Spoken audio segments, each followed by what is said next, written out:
அகிலம் நியூஸ் நேயர்களுக்கு வணக்கம். இன்றைய மதிய நேர பிரதான செய்திகள். முதலில் தலைப்புச் செய்திகள். வங்கிகளில் நிலையான வைப்பு உள்ளவர்களும் அஸ்வஸ்ம பெறுவதாக தகவல். அடுத்த சபாநாயகர் பதவிக்கு தேசிய மக்கள் சக்தியின் சிரேஷ்ட உறுப்பினர். மஹிந்தவை கொலை செய்வதற்கு சாதகமான சூழல் அனுர அரசின் நடவடிக்கை தொடர்பில் எழுந்த குற்றச்சாட்டு. தென்னிலங்கை உணவகம் ஒன்றில் திடீர் தீ விபத்து. நாட்டின் சில பகுதிகளுக்கு விடுக்கப்பட்ட எச்சரிக்கை. யாழில் அதிகரிக்கும் எலிக்காய்ச்சல் நோயாளர் எண்ணிக்கை. போரினால் பாதிக்கப்பட்ட வடக்கு கிழக்கை அபிவிருத்தி செய்யுங்கள் கஜேந்திரகுமார் எம்பி.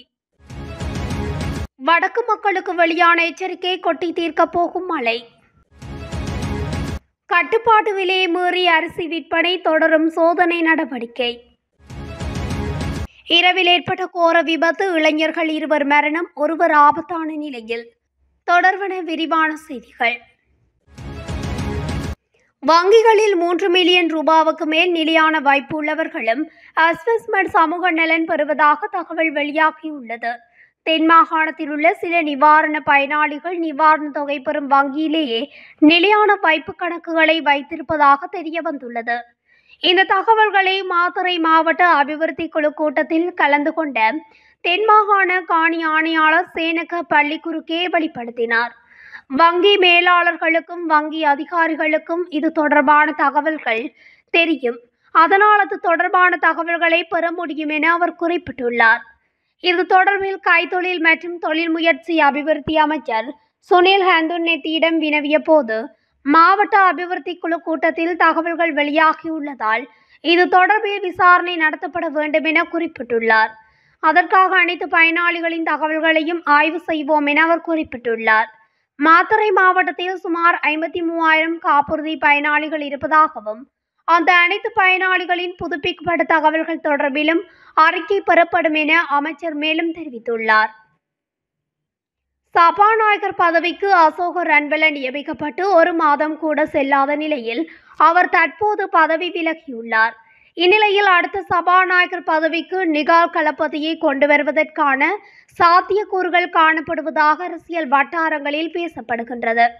ஜேவிபியின் செயலாளர் நாயகம் டில்வின் சில்வா இன்னும் சில மாதங்களில் ஓய்வு பெற்ற பின்னர் நிகால் களபதியை அப்பதவிக்கு கொண்டு வருவதே ஜேவிபியின் திட்டமாக இருந்ததாக கருதப்படுகிறது. அதன் காரணமாகவே அவருக்கு அமைச்சு பதவி வழங்கப்படாமல் இருந்திருக்கக்கூடும். மேலும் தென் மாகாண முதன்மை வேட்பாளராக அவரை களமிறக்கும் உத்தேசத்தை தேசிய மக்கள் சக்தி கொண்டிருந்த நிலையில் இறுதியில் அவர் தேசிய பட்டியல் உறுப்பினராக்கப்பட்டார். இந்நிலையில் தற்போது தேசிய மக்கள் சக்தியின் சிரேஷ்ட உறுப்பினரான நிகால் களபதி அடுத்த சபாநாயகராக நியமிக்கப்படக்கூடும் என எதிர்பார்க்கப்படுகின்றது. முன்னாள் ஜனாதிபதி மஹிந்த ராஜபக்சவை கொலை செய்வதற்கான சாதகமான சூழலை ஏற்படுத்தி கொடுப்பதற்காகவா 116 பாதுகாப்பு உத்தியோகஸ்தர்கள் சேவையிலிருந்து மீளழைக்கப்பட்டுள்ளார்கள் என சந்தேகம் எழுவதாக பொதுஜன பெரமுனவின் உறுப்பினர் சட்டத்தரணி மனோஜ் கமகே குற்றம் சுமத்தியுள்ளார். அரசியல் பழிவாங்கலுக்காகவே பாதுகாப்பு குறைக்கப்பட்டுள்ளது எனவும் அவர் குறிப்பிட்டுள்ளார். நேற்று நடைபெற்ற பொதுஜன பெரமுனவின் காரியாலயத்தில் மனோஜ் கமகே குறிப்பிட்டார். நாட்டில் பல பிரச்சினைகள் காணப்படுகின்ற நிலையில் அப்பிரச்சினைகளுக்கு தீர்வு காணாமல் முன்னாள் ஜனாதிபதிகளின் பாதுகாப்பினை அரசாங்கம் சடுதியாக குறைத்துள்ளது. முன்னாள் ஜனாதிபதி மஹிந்த ராஜபக்சவின் பாதுகாப்பு நிமித்தம் சேவையில் இருந்த பாதுகாப்பு உத்தியோகஸ்தர்களில் 116 பேர் சேவையில் இருந்து மீளழைக்கப்பட்டுள்ளனர். விடுதலை புலிகள் காலத்தில் இருந்து முன்னாள் ஜனாதிபதி மஹிந்த ராஜபக்சவின் பாதுகாப்புக்காக அமர்த்தப்பட்டிருந்தவர்கள் இவ்வாறு சேவையில் இருந்து நீக்கப்பட்டுள்ளார்கள். இந்த செயற்பாடு மஹிந்த ராஜபக்சவை படுகொலை செய்வதற்காகவா அவரது பாதுகாப்பு குறைக்கப்பட்டுள்ளது என்ற சந்தேகம் எழுகிறது என்று குறிப்பிட்டுள்ளார். கொழும்பு கங்காராம விகாரைக்கு அருகில் இயங்கும் உணவகம் ஒன்றில் நேற்று இரவு திடீர் தீ விபத்து ஏற்பட்டுள்ளது. கொழும்பு 2 பெரகர மாவட்டத்தில் இயங்கி வந்த உணவகம் ஒன்றிலேயே குறித்த தீப்பரவல் விபத்து ஏற்பட்டுள்ளதாக தெரிவிக்கப்படுகின்றது. உணவகத்தில் உள்ள எரிவாயு சிலிண்டரில் ஏற்பட்ட கசிவு காரணமாக தீ விபத்து ஏற்பட்டதாக கூறப்படுகிறது. தீ கட்டுக்குள் கொண்டு வரப்பட்டுள்ளதாகவும் யாருக்கும் காயங்கள் ஏதும் ஏற்படவில்லை என்றும் தீயணைப்பு பிரிவினர் தெரிவித்துள்ளனர். நாட்டின் சில பகுதிகளுக்கு மண் சரிவு அபாய எச்சரிக்கை விடுத்து தேசிய கட்டிட ஆராய்ச்சி நிறுவனம் அறிக்கை ஒன்றை வெளியிட்டுள்ளது. குறித்த அறிவிப்பானது இன்று மாலை 6 மணி வரை செல்லுபடியாகும் என அந்த நிறுவனத்தின் சிரேஷ்ட புவியியலாளர் வசந்த சேனாதீர தெரிவித்துள்ளார். இதன்படி பதுளை மாவட்டத்தின் ஹப்புத்தலை பிரதேச செயலகத்திற்கு 2 கட்டங்களின் கீழ் அவதானமாக இருக்குமாறு அறிவித்தல் விடுக்கப்பட்டுள்ளது. மேலும் பதுளை மாவட்டத்தில் எல்ல, பசறை மற்றும் ஹாலியால, கண்டி மாவட்டத்தில் மெததும்பர் ஆகிய பகுதிகளின் 1ஆம் கட்டத்தின் கீழ் எச்சரிக்கையாக இருக்குமாறு அறிவித்தல் வெளியிடப்பட்டுள்ளது. யாழ் மாவட்டத்தில் இதுவரை எலிக்காய்ச்சல் நோயால் 58 பேர் பாதிக்கப்பட்டுள்ளனர் என்று மாவட்ட பிராந்திய சுகாதார சேவைகள் பணிப்பாளர் கேதீஸ்வரன் தெரிவித்துள்ளார். யாழ்ப்பாண மாவட்டத்தில் தற்போது பரவி வரும் எலிக்காய்ச்சல் தொடர்பில் வெளியிட்ட செய்திக்குறிப்பில் இதனை குறிப்பிட்டுள்ளார். யாழ்ப்பாண மாவட்டத்தில் தற்பொழுது பரவி வரும் எலிக்காய்ச்சல் நோயினால் இதுவரை 58 பேர் பாதிக்கப்பட்டுள்ளனர். இவர்களில் பருத்தித்துறை சுகாதார வைத்திய அதிகாரி பிரிவில் 24 பேரும், கரவட்டி சுகாதார வைத்திய அதிகாரி பிரிவில் 24 பேரும், மருதங்கணி சுகாதார வைத்திய அதிகாரி பிரிவில் 6 பேரும், சாவகச்சேரி சுகாதார வைத்திய அதிகாரி பிரிவில் 4 பேரும் இனம் காணப்பட்டுள்ளனர். இதுவரை இக்காய்ச்சலினால் யாழ் மாவட்டத்தில் 6 இறப்புகள் ஏற்பட்டுள்ளன. முல்லைத்தீவு மாவட்டத்தைச் சேர்ந்த ஒருவர் யாழ் போதனா வைத்தியசாலையில் இக்காய்ச்சல் காரணமாக உயிரிழந்துள்ளார். இந்த நோயாளர்களிடமிருந்து அனுப்பப்பட்ட மாதிரிகளில் 3 பேருக்கு எலிக்காய்ச்சல் நோய் இருப்பதாக கொழும்பு மருத்துவ ஆராய்ச்சி நிறுவனத்தினால் உறுதிப்படுத்தப்பட்டுள்ளது.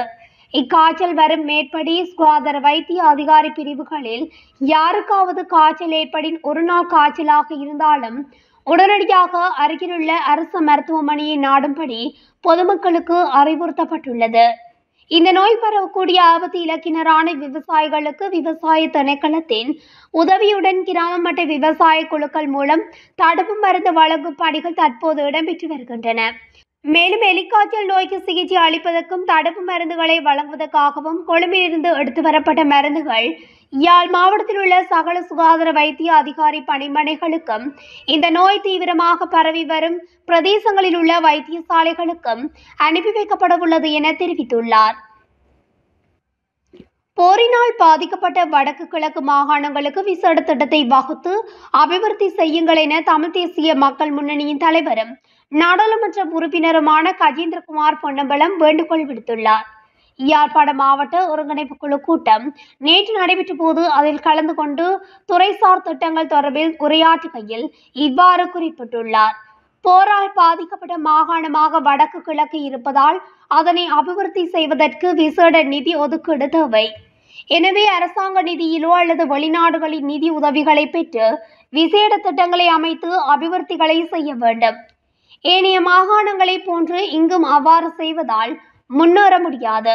மேலும் கடந்த காலத்தில் யாழ் நகரத்தில் பல திட்டங்கள் நடைமுறைப்படுத்தப்பட்ட போதும் யாழ் மாவட்ட செயலகம், யாழ்ப்பாண பிரதேச செயலகம், யாழ் மாநகர சபைகளின் எந்தவிதமான அபிப்பிராயங்களையும் கேட்காது திட்டங்கள் முன்னெடுக்கப்பட்டுள்ளது. இது கடந்த கால அரசாங்கத்திற்கும் அதில் இருந்தவர்களின் தேவைகளை பூர்த்தி செய்ய வேண்டும் என்பதற்காக உருவாக்கப்பட்டது. அதற்கான சகல திட்டங்களும் கொழும்பில் தான் மேற்கொள்ளப்பட்டது. இந்த திட்டத்தால் தான் வெள்ள அனர்த்தம் ஏற்பட்டது.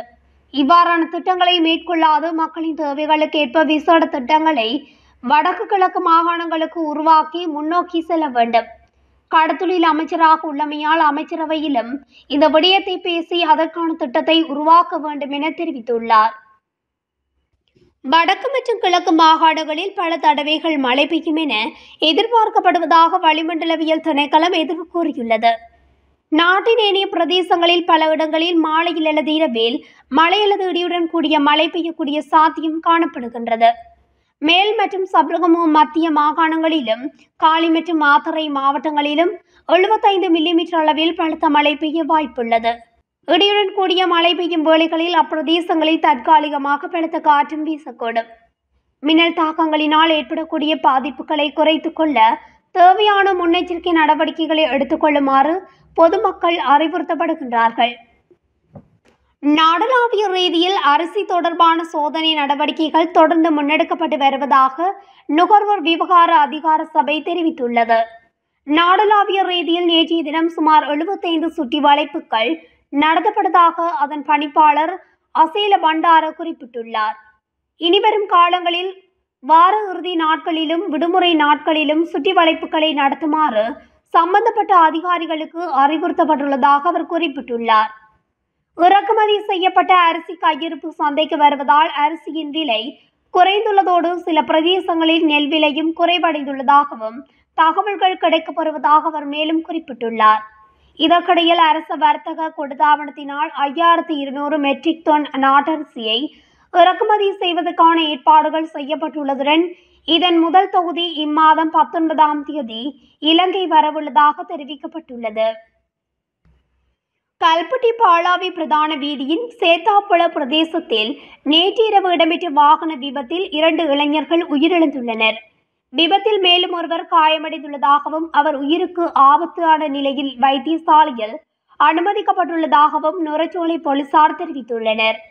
நுரைச்சோலையிலிருந்து முந்தல நோக்கி பயணித்த லொரியொன்றும் பாலாவிலிருந்து நுரைச்சோலை நோக்கி பயணித்த மோட்டார் சைக்கிளும் நேருக்கு நேர் மோதியதில் விபத்து ஏற்பட்டுள்ளது. விபத்தின் போது மோட்டார் சைக்கிளில் 3 இளைஞர்கள் பயணித்துள்ளதாக தெரிய வந்துள்ளது. மூவரும் கவலைக்கிடமான நிலையில் புத்தளம் ஆதார வைத்தியசாலையில் அனுமதிக்கப்பட்டனர். எனினும் இருவர் அனுமதிக்கும் போதே உயிரிழந்துள்ளதாக வைத்தியர்கள் தெரிவித்துள்ளனர். உயிரிழந்த 2 இளைஞர்களும் 27 மற்றும் 28 வயதுடையவர்கள் எனவும் போலீசார் தெரிவித்துள்ளனர். இத்துடன் அகிலம் நியூஸின் இன்றைய மதிய நேர பிரதான செய்திகள் நிறைவடைகின்றன. தொடர்ச்சியாக செய்திகளை அறிந்து கொள்ள அகிலம் நியூஸ் ஊடகத்துடன் இணைந்திருங்கள். நன்றி, வணக்கம்.